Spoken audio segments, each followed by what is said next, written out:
So in the previous lecture, we completed our discussion on McCabe-Thiele methods, how to construct the y versus x diagram along with this operating lines, q lines, and determine the number of stages. All right. So in today's lecture, we take an example on McCabe-Thiele methods, very similar to what we had in case of Ponchon-Severett method. So very simple configuration we have. You have the distillation column, feed making an entry, you have the two products, we know the compositions, we know the molar flow rates of the three streams.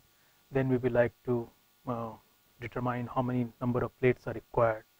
All right, what is a Q line, how to draw operating lines. So let's take this example on McCabe-Thiele method.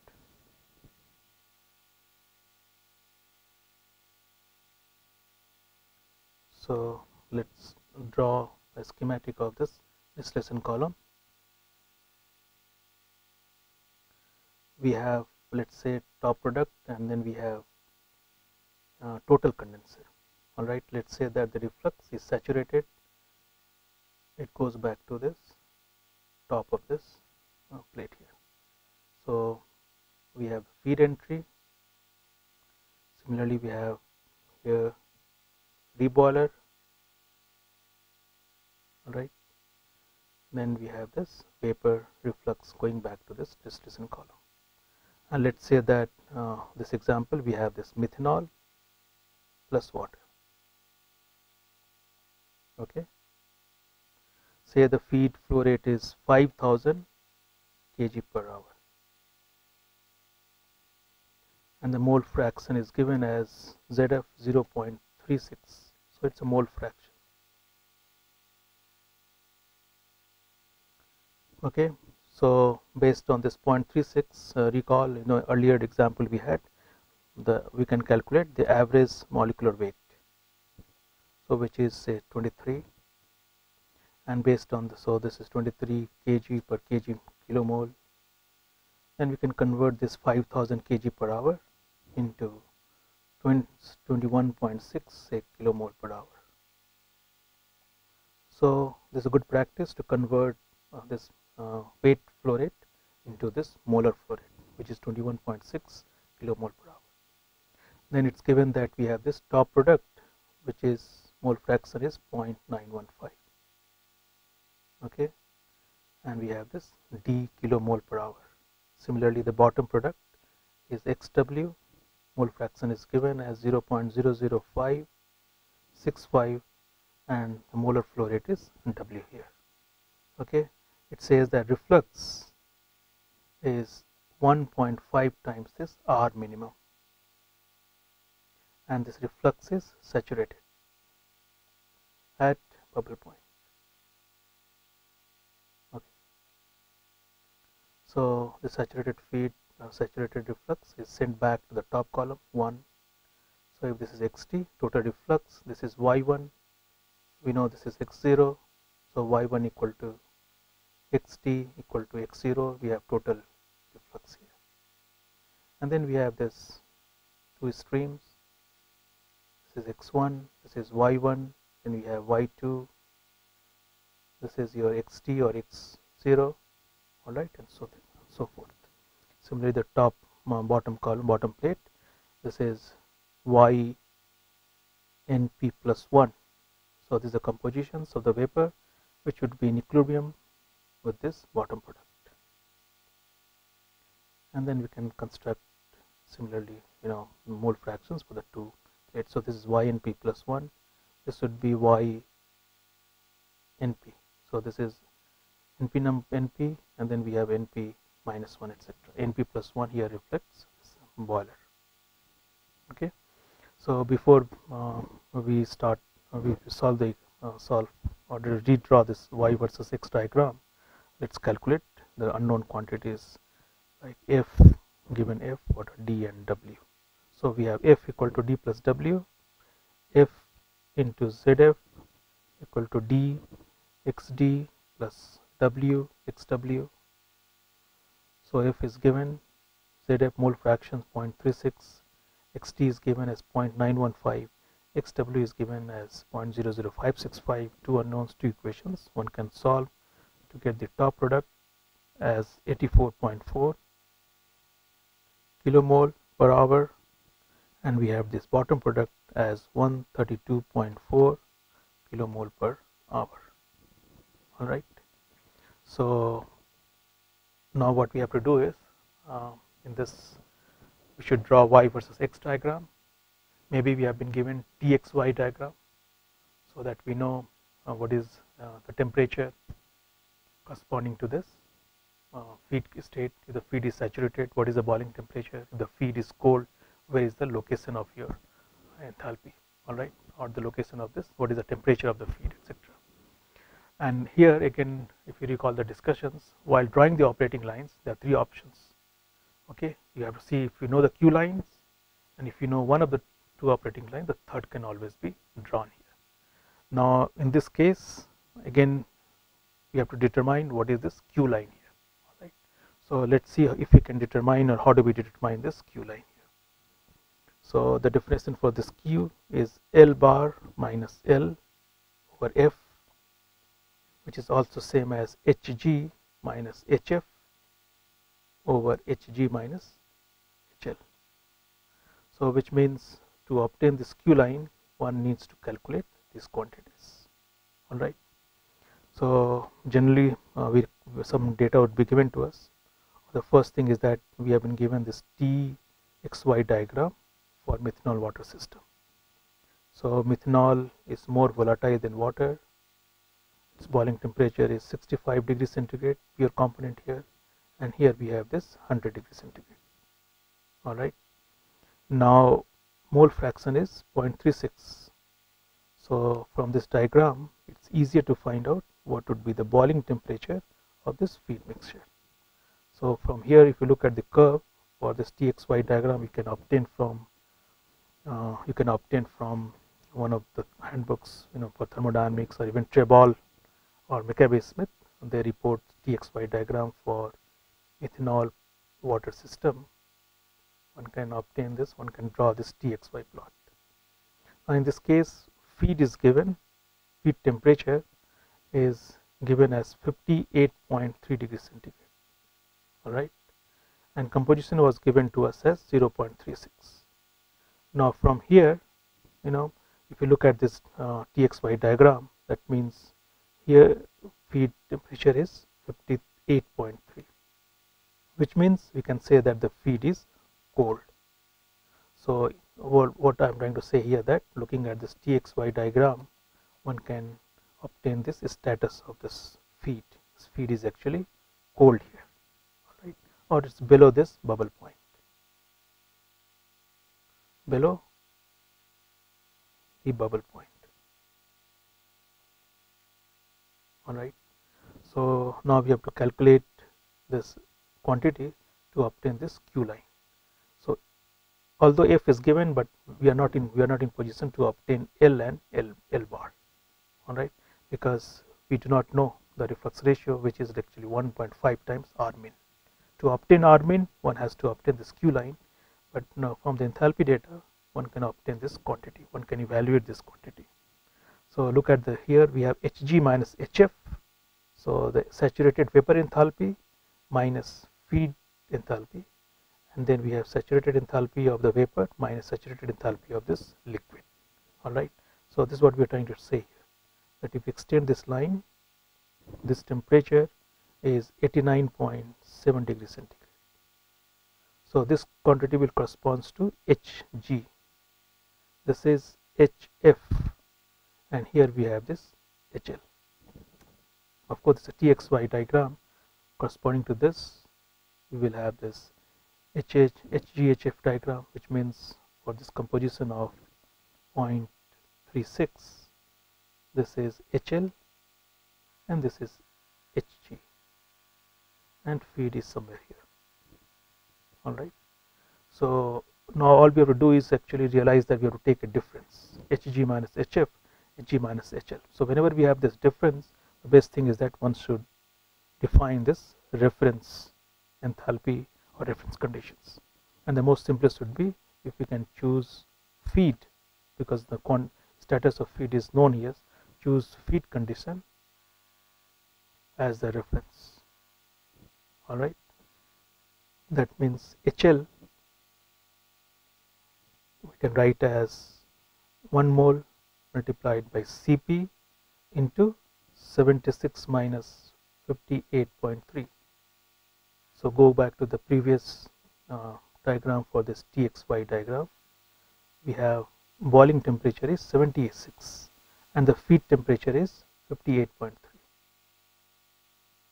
So this is 58.3 and this is 76. So we are trying to calculate HL. Alright, so HL with HF as a reference, we need to know the specific heat of this mixture of 0.36. Let's assume that these quantities are known to us. So we can obtain HL, we can calculate HL from here as 1 into Cp bar 76.583, given the values of Cp bar as 3.85, which is kilojoule per kg per Kelvin. So this data is given to us. We multiply by the molecular weight, which we had calculated in the beginning, 23.1 kg per kilomole, multiplied by, we have this 76 minus 58.3 degrees Celsius difference, same as Kelvin. To obtain HL as 1575 kilojoule per kilomole. So we have calculated this HL. Similarly, we can calculate Hg.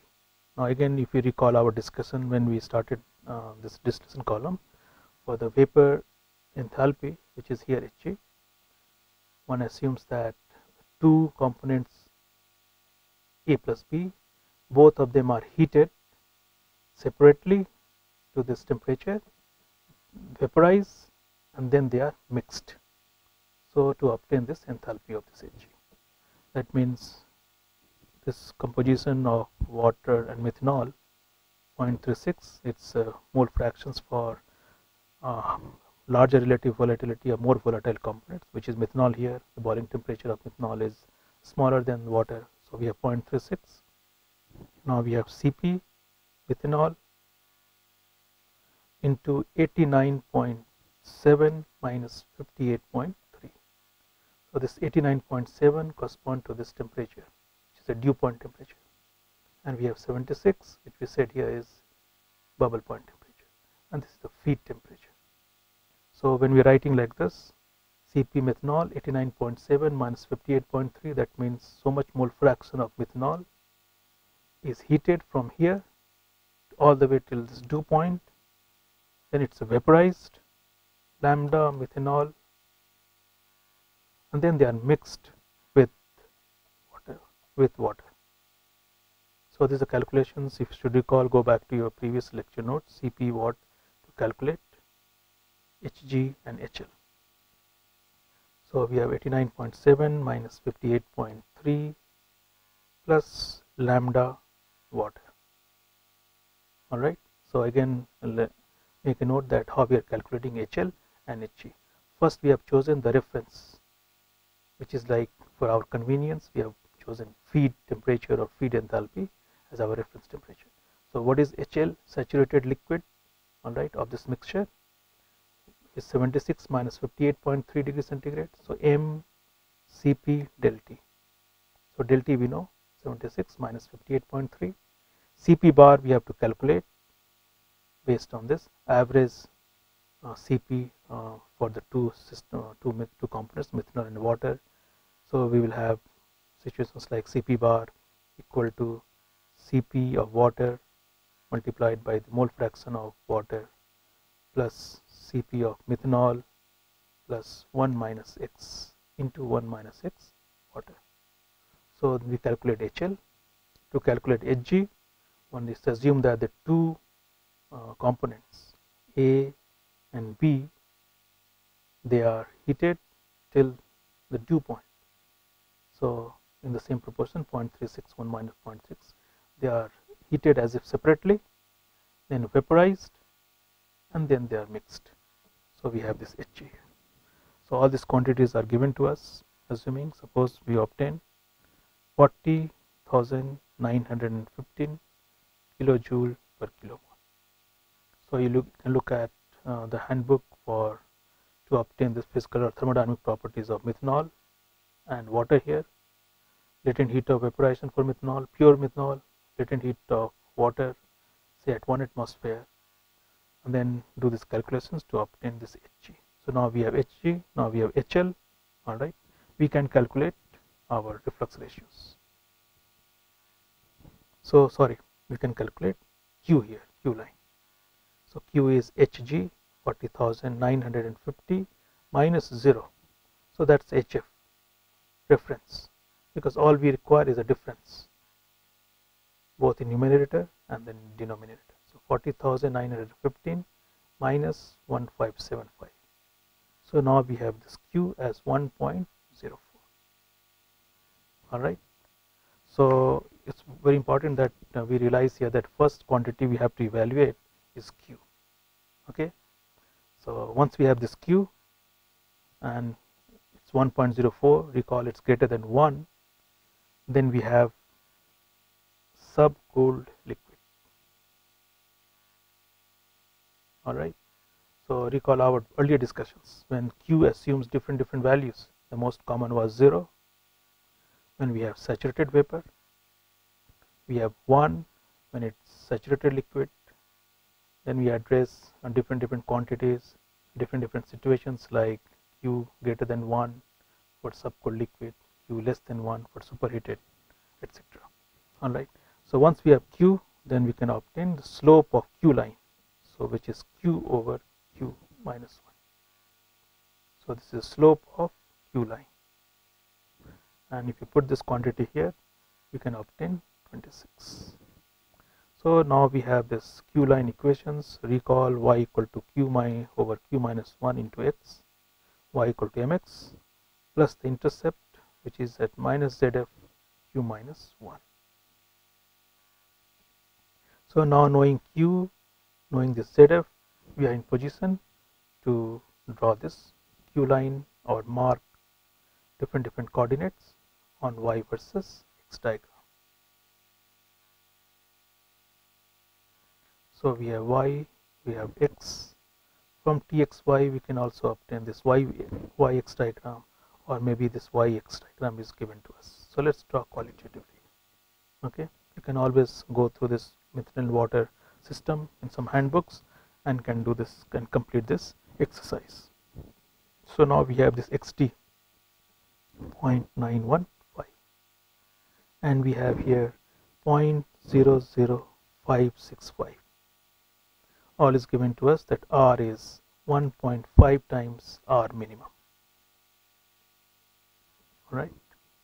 So first we have to obtain 1.5 R minimum. Feed is ZF is 0.36.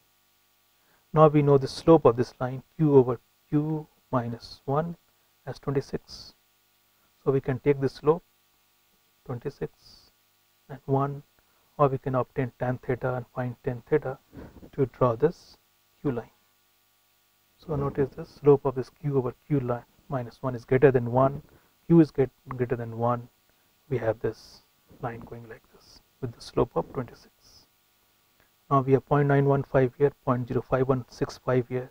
This curve, if you look at for this methanol water system, is concave downward. Okay, which means to obtain this minimum reflux, we can connect with this, we can connect with this. Right? We said in the earlier class that if the curve is, say, non-ideal, if the system is non-ideal, then there is a possibility that this line, operating line, can make a tangent ahead of this intersection anywhere on this curve. But in this case, this curve is concave downward. So all we do, we intersect, we extend this Q line, and its intersection on this equilibrium curve, we connect these two lines. Now if we extend this, so here the pinch driving force is 0, take this slope or intercept, alright. You take this intercept, which is xd over r plus 1, mean corresponding to this minimum reflux. If you do this, this quantity can be shown to be equivalent to 0.57.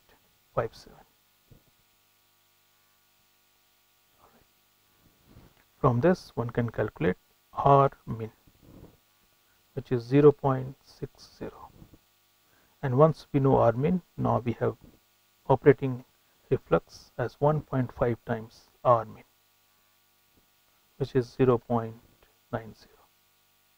Once we have this operating R, then we can find out intercept of the operating line as 0.48. Alright, so it means the different ways of drawing the new operating lines. Once we have the new intercepts 0.48, we can go back to this and mark 0.48. Then if we connect with this, now we have the new operating lines. Q line will remain the same, and wherever it intersects, now we cannot connect with this. Alright, let's draw it again. So here we are trying to say that we know the equation of two operating lines. So this is y, this is x, we have y versus x equilibrium curve. Operating line for the top column or enriching sections, we know yn plus 1 over r plus 1 xn, plus we have xt over r plus 1. R over r plus 1 is same as L over G. Alright, but we cannot use this operating line because we do not know the reflux ratios, although we know this top product. But here it was given to us that R is 1.5 times R minimum. So we started from here. Alright, you can go like this. In our case, it was given that Q line is given. We could not draw this line. We could not draw this line. Okay, but in our case, this Q line was given. Okay, so what we did, we drew the Q line. Then we look for this line for this R minimum reflux ratio. So essentially, what we have,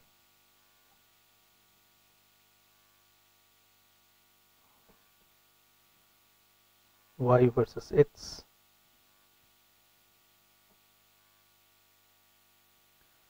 At 0.36, we have this Q line. Here we obtain this R min. So corresponding to this intercept xt over R min plus 1, we obtain R min. Then we had 1.5 times R min. Then we had xt over R plus 1. And then we get the new intercepts. This new intercept will give us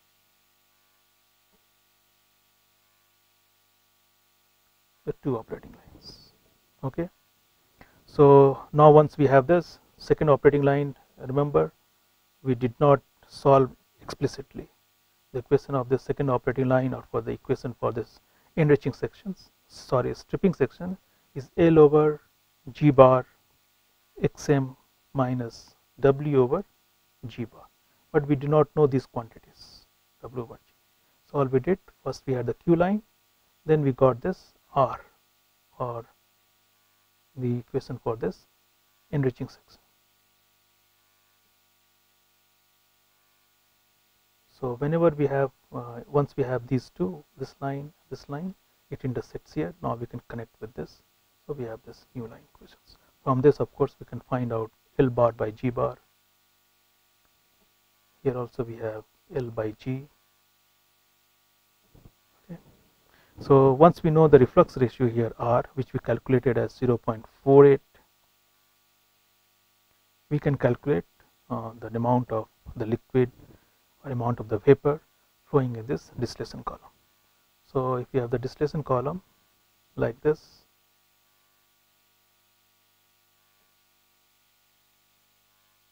so we have this F, top product, bottom product, okay, and we have, these are the trays here. So we have L, we have G, we have L bar, and we have this G bar, and this is the reflux here. Reflux ratio is L over D. So this is L going into this. So all we can say that R equal to R into D, all right, which is, we know the reflux ratios 0.48, we know the top product quantities D which we calculated, all right. If we multiply these two, we will get 76.5 kilomole per hour. G D to R plus 1, just a material balance, all right. We have L, G and D going out here. So G equal to D R plus 1, we have put the quantities to obtain 161 kilomole per hour. Now what happens to L bar? What is L bar? Recall the definition for Q. L bar equal to L plus QF. Okay, so go back to the definition for Q. Q equal to L bar minus L over F. So we have feed entry here. So this is L bar, this is L. All right, and if we recall, we had several cases where the feed was cold, feed was saturated liquid, feed was saturated vapor, and then we talked about different amount of different Q's, different values which Q can assume here. So in this case, L bar is L plus QF. If you put this quantity here, we should get 3002 kilomole per hour. Similarly, we can calculate G bar. This G bar would be G plus Q minus 1 into F, which is 169.7 kilomole per hour. The idea here is that if you calculate this L bar by G bar, you should be able to convince yourself that this is the ratios of the operating line for this enriching sections. In other words, we had Q line like this, we have the operating line like this. So we could draw this line because we knew the values of Q over Q minus 1, and we calculated the new intercepts based on the reflux ratio, which was 1.5 times the minimum reflux ratio. So we had this operating line and we had this Q line. If we connect it with XW,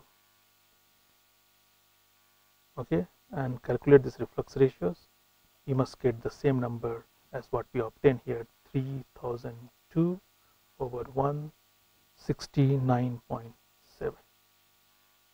So from here or from the geometries, you must get the same results. Okay, so we are trying to make a point here that there are several ways of calculating this quantities here. Knowing the two operating line, one can also obtain this Q line here. Okay, now we can draw. The Y versus X diagram again to calculate the total number of plates, which is a straightforward here. We have total condenser case here. So let us draw Y versus X equilibrium curve here. Okay, so we have Y versus X. Let's say this is the 45-degree line here, and we have the equilibrium curve like this. Okay, XF was given as 0.36, so let's mark XF. We have XT, this is XD here, and we have this bottom product as XW. Okay, so in case of total condenser, what we have on the vapor flow rate, let's say G1 composition is Y1, entire vapor is condensed, and the product part of this product which is DXT, so it's sent back as a reflux. So we have L0, the composition, let's say this is X0 here.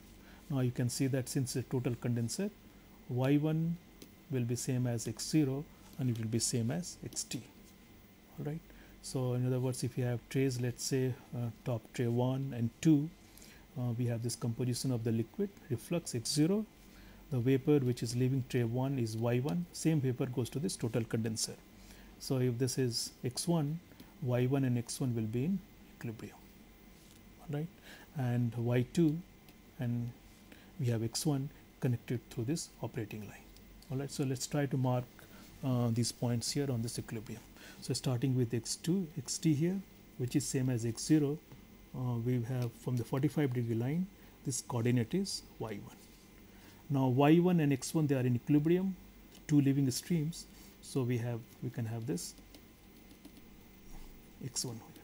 Okay, now let's draw this q line in the operating lines. We have the positive slope of this say q line.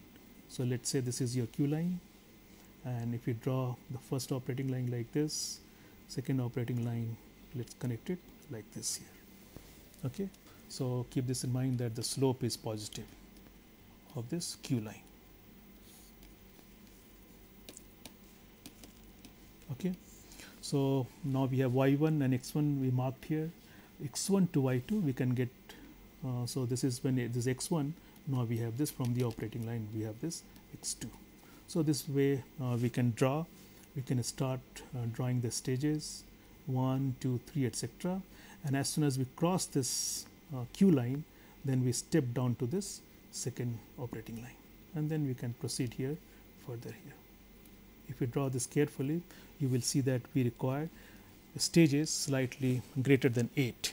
In other words, if you expand the last stage, then we have, if this is your xw, one will have to, the 8th stage, one will have to exceed this mole fraction, at least this xw by some amount. So in this case, if you mark all the stages, you will see that total number of ideal stages or theoretical stages will come out to be 8.8. So you must not forget that this 8.8 consists of one boiler. So the last stage, whatever you have drawn here, will be this boiler here. So when we say 7.8, we can say that approximately we require 8 ideal stages plus 1, we have this reboiler here. You must remember one more thing important here, that we are talking of this optimal location of feed tray. So if you remember in the previous lecture, we talked about early entry and we talked about late entry. So in this case, or we are saying that as soon as you come across this q line, which is drawn like this, you must step down to this second operating lines. Okay, so what we are trying to say here, that once you cross this q line, you have to step down to the second stage for optimal location of trace. In this way, if you are careful, you will see that the feed will enter, or feed enters fifth stage, fifth tray counted from the top. Okay. So what we do next is we define efficiencies.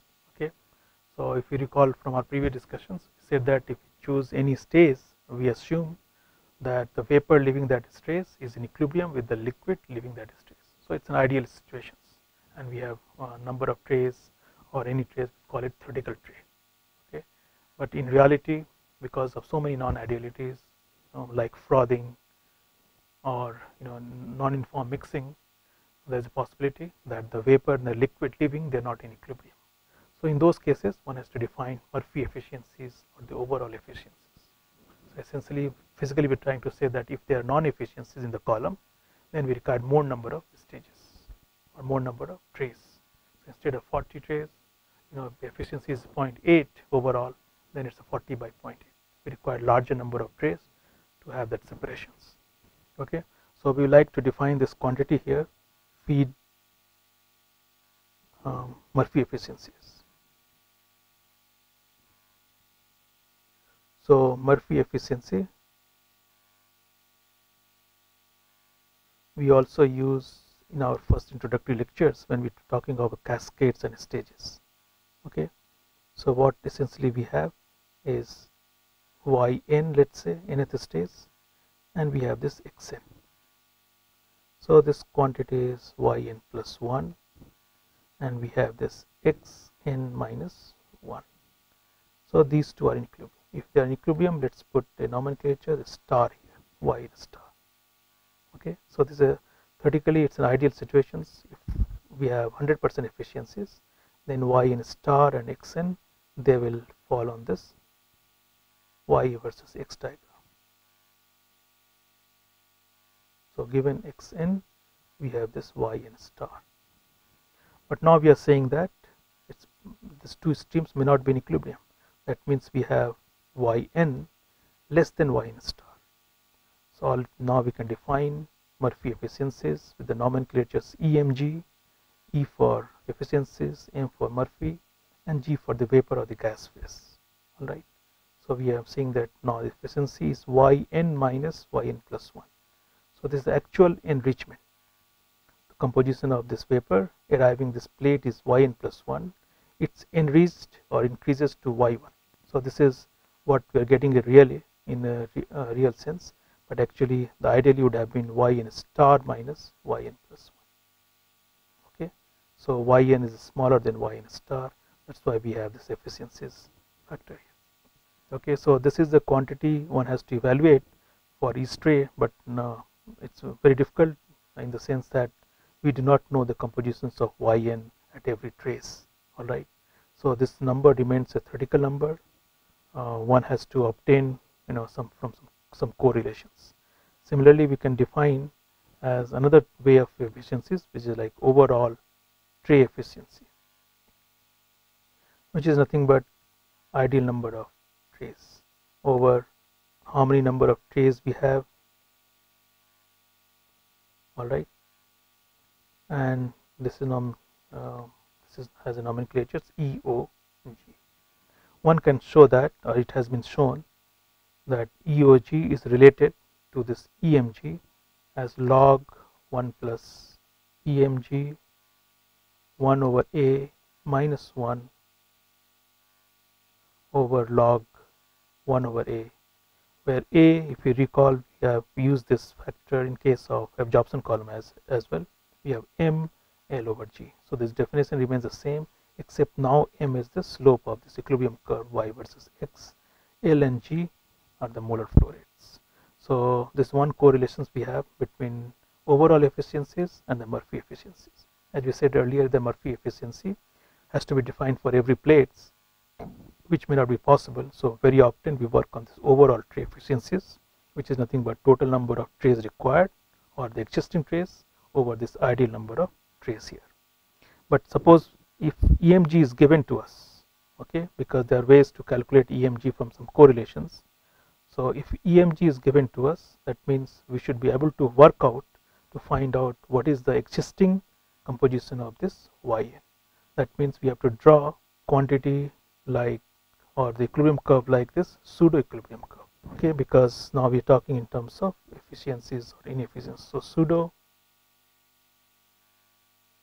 equilibrium curve. Let's assume that Murphy efficiency is given to us. So now we have this y versus x diagram.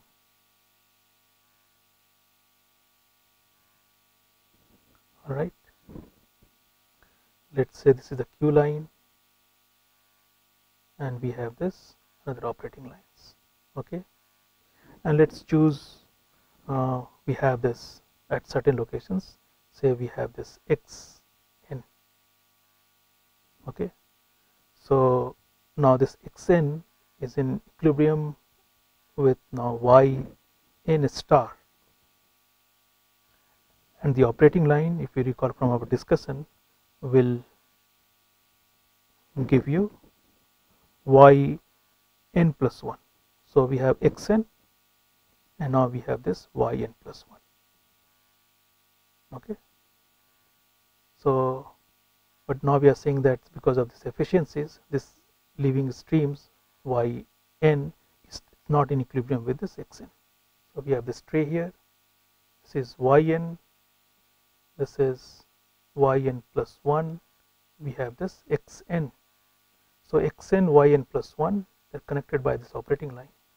Given xn, what is yn plus 1 from here, and given xn, we should have yn star if the two streams are in equilibrium. So if the efficiencies or Murphy efficiency is given as 0.8, right, so all it means is 0.8 equals yn minus yn plus 1 over yn star minus yn plus 1. So now coming back to this diagram here, you should realize that now instead of yn star we have yn. So if you expand this line here, vertical line here, now we have, let's say, A for y in star, that's ideal situations. Y in star is in equilibrium with this xn, alright, and xn and yn plus 1, that's the composition we obtained from the operating line equations. And now we have this 80% efficiencies. So instead of yn star, now the composition of the vapor leaving the tray is yn. That means if you mark this as A, C, B, AB over AC is 0.2. Alright, so which means if we have this equilibrium diagram like this, we are supposed to choose several of this x1, x2, x3, okay, and then take an offset at 0.2 from each of this curve. So we'll have to draw again the two operating lines like this. Take a point, come to this operating line, take an offset of 0.8 from here, come to this operating line, measure this by scale, take 0.8, come down to this. So essentially we have created an pseudo equilibrium curve.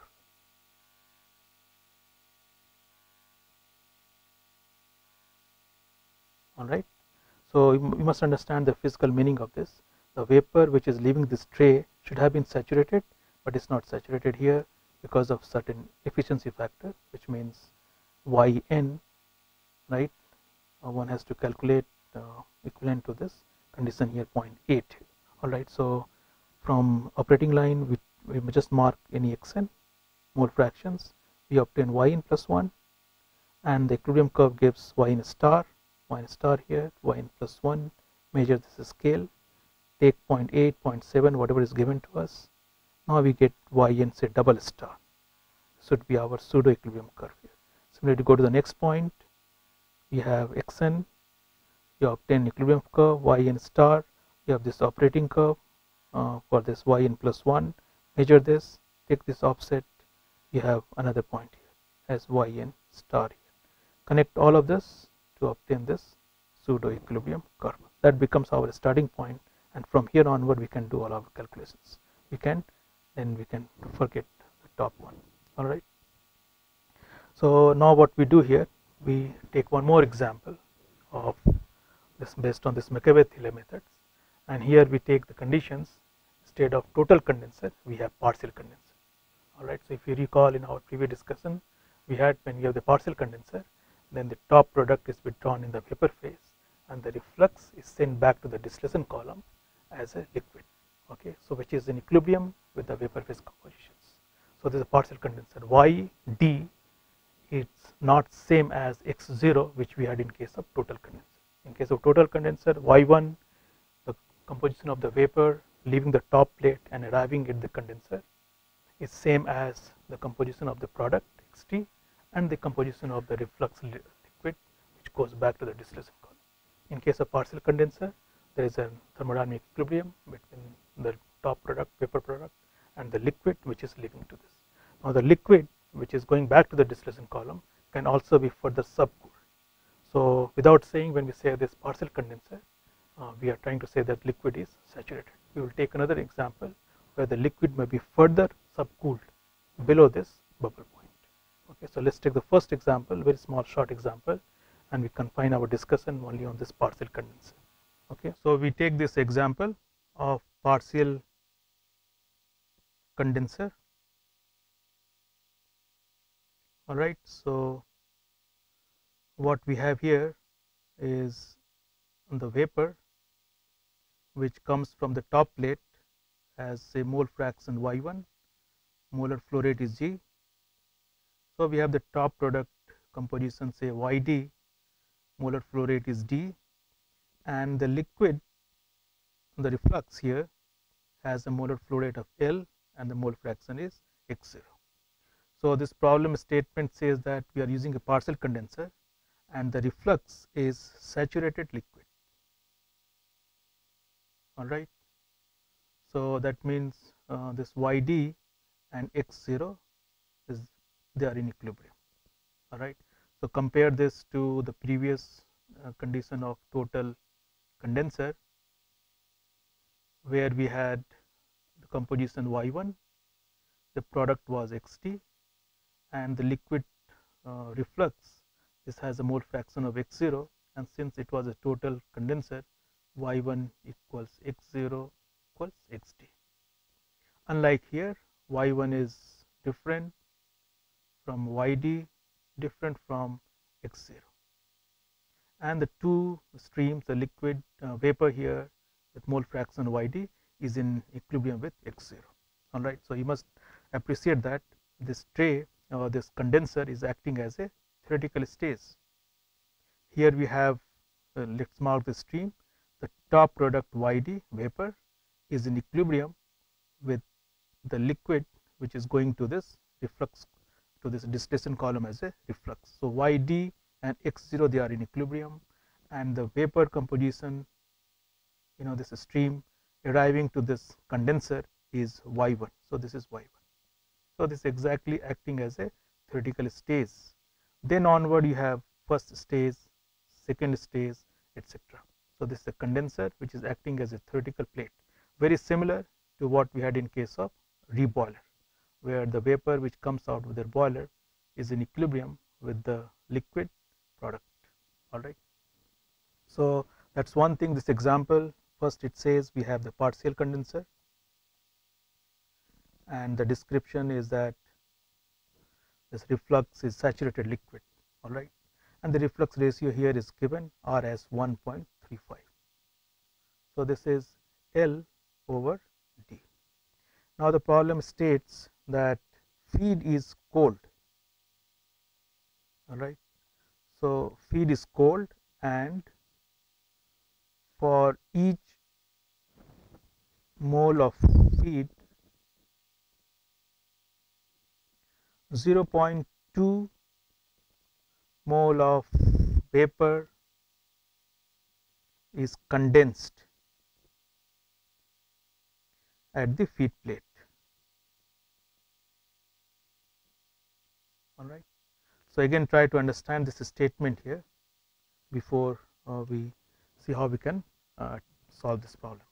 So it says that feed is cold here. All right. So if the feed is cold with the flow rate of 1 mole, we have the vapor leaving, say, at G, we have the liquid arriving here at L, and then underneath this feed plate the flow rate changes to L bar, and the vapor flow rate in this stripping column is G bar. All right. So when the feed is cold, what happens, it says that each mole of feed, per each mole of feed, 0.2 moles of vapor condenses. So this is the basis here. Feed flow rate could be something else, or it means for 1 mole of feed which arrives here, 0.2 moles of vapor condenses. All right, because feed is cold. Had this been saturated, then you could have two situations: saturated liquid, saturated vapor. We talked about different values of Q which can be assumed. Here we have the feed such that 0.2 moles of condenses here. All right. So what is the definition for Q? Go back to this, L bar minus L over F, and of course from enthalpy balance you can write Hg minus Hf over Hg minus Hl. So look at this expression here for Q in terms of change in this molar flow rate. L bar equals L plus Qf. Now if when we have 1 mole of feed enters, 0.2 moles of G condenses, which means L bar is different from L by this 1.2 moles. So if you choose F as 1 mole basis, all it means L bar equal to L plus 1.2. F is 1, that means Q as per this definition is 1.2. Okay, so you should appreciate the statement, and from a very simple, this understanding of the meaning of this, physical meaning of this cold feed, we should be able to calculate this Q as 1.2. And then all it means, we have Q over Q minus 1, the slope of Q line equal to 1.2 divided by 0.2 equals 6. All right, that means the intercept of the operating line for top column or rectifying section is now xt rd plus 1. All right, this is your intercept of operating line for rectifying section, top column, top section. All right. Then of course the problem we will say is it reads, that simple given xf is say 0.8 mole fractions, yd let's say it's 0.9999, nearly pure A. Bottom product is nearly pure in B, which is 0.0005 mole fraction for A. F is given 1 mole, but mind you, F can be different. Still our analysis will be the same because all we have done, we have chosen F as 1 mole as a basis. So you can again write your molar balance, species balance to obtain that D you should get approximately 0.8, it's a nearly pure A, and B you should be able to approximately get as 0.2. If you understand this, now we can start construction of this stages, theoretical stages. So we have this equilibrium diagram. All right, we have this y versus x. Note this q over q minus 1 6 greater than 1 for the cold free. Okay, so if we choose the top product, which is very pure 0.9999 here, now let's just try to expand here, maybe on enlarge. This value is your yd. Okay, and we must not forget that we have this condenser here, and then we have the first stage. So remember, this is y1, first stage of the top column, and this is x1, this is y2. y1 x1 is in equilibrium, but condenser is also acting as a stage. This y1, then we have the top product as yd, and the reflux is x0, and they are in equilibrium. So if we know, say let's say feed is 0.8, quite very high, large here, 0.8, we have the intercept, or we have the slope of this q line, which we can draw like this, and we know this xw, which is very small, 0.0005 here. It's like this. From here, now if we draw with this intercept xd over rd plus 1, in this example rd was given as reflux ratios, this is given as 1.35. so if we substitute xd 0.8 divided by 2.35, we have an intercept here as 0.425. so mark this intercept, and visual construction, construct this. You have the q line, you can always draw and connect this line here. All right, and then if we start making the constructions, first realize that the first point which you use here, which you get here, this is yd in equilibrium with x0, and then what you get next, right, that's your first stage. Okay, so if you go like this, if you go like this here, let's redraw it here. If you have connected with this intercept here like this, so that's top line, and then you have this second stage. So going from this to this, the first stage here is C, that's a condenser, and then after this you have the first stage. Okay, so let's try to understand. If we expand only the last equilibrium curve, last portion of this equilibrium curve, it's a partial condenser. So the first stage which you will obtain, that will be your condenser, starting from say yd equal to xt. So this 45-degree line here, the top product, is same, yd equal to xt here. So this is your yd. Then what we get in equilibrium will be x0, reflux. All right, so the x0 is the liquid, and yd is the top product. and what arrives to the condenser is y1. So x0 and y1, now they would be connected by the operating line, and you will get this as y1, and then y1 x1 they are in equilibrium. So forth, stays C 1 2 4 etc. You have to proceed, switch to this equation for the stripping line through this Q line. As an exercise, you must show that you get total number of plates as 33, which will include boiler plus condenser. So now we have a condenser, partial condenser, which is acting as a theoretical plate. When you have a total condenser, then in your recall, in your equilibrium diagram, you start from here. The first itself becomes, first theoretical stage become your first stage here, because it's a total condenser. So yd equal to xt, come to this, and then you have this equilibrium. All right. Unlike here, where the first theoretical stage will represent condenser, like this. All right.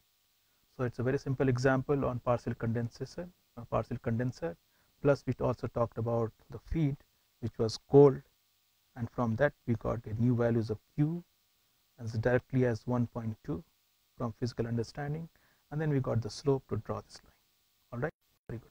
Now, in this example, we said that reflux is saturated. Okay. Now we can have one more example where it is possible that the reflux is below the bubble point. That means it's a cold. So similar to the argument we had that the feed could be cold or below the bubble point, it's possible that the reflux is also cold here.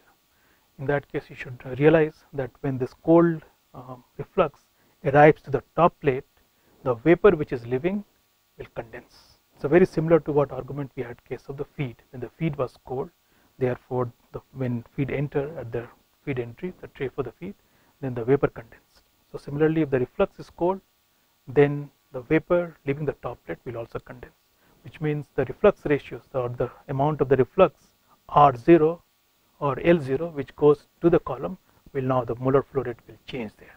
Okay. So it's a very simple calculations. You must realize that now the reflux ratio will be different, or L will be different from L0.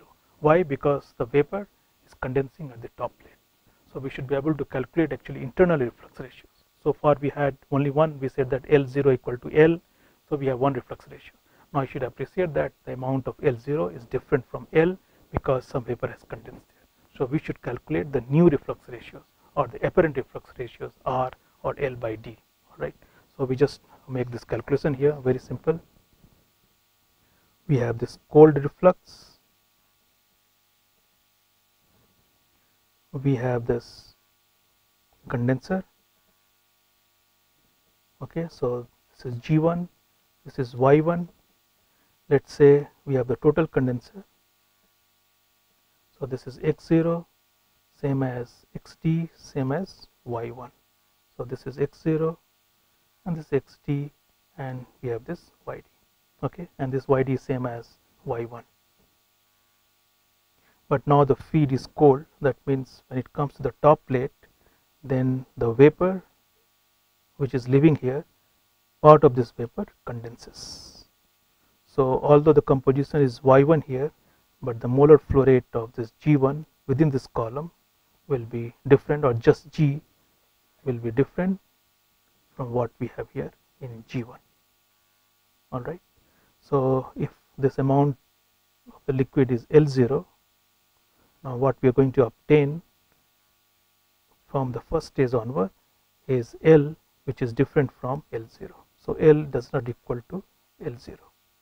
Remember, we had defined reflux ratio as R equal to L0 by D, or we said equimolar flow rates L by D. But now notice that this L is different from L0. So we have to calculate the new reflux ratios, R equal to L over D. This L is to be calculated for inside this column, not based on L0, which is same as L over G minus L. So this, notice this is G here, different from G1. G does not equal to G1 because some of the vapor condenses here. In fact, G1 is smaller than G. Okay, so why we have this condensation? Because this is cold below this boiling temperature, below this bubble point temperatures. So if this temperature is Tr, then we have, and this condensation temperature here is say Tbp, or the boiling temperature or the bubble point temperature of this reflux is a Tbp, then there is a difference of del T, which causes this vapor to condense here. So what is the quantity? One can write it L equal to L0 plus the amount which has been condensed, amount of this vapor which has been condensed. Now if lambda is the say latent heat of vaporization, L into M average, we have L0 CL0 M average, okay, into T bubble point temperature minus T reflux. So this is a sensible heat, all right. So amount is L0, it has a specific heat CL0, some multiplication of this molecular weight to convert the unit from kg to kilomole, and now we have this del T temperature difference. This sensible heat here is results in the condensation of this vapor. Notice that if Tbp equal to Tr, or this reflux liquid is at the bubble point, then we have L equal to L0. So there is an extra amount of the liquid going into this distillation column, which is we can write as, simplify it, L0 1 plus CL0 M average del T over lambda M average, or we can write now R prime as L by D as original R based on L0 by D. So we have apparent reflux ratios.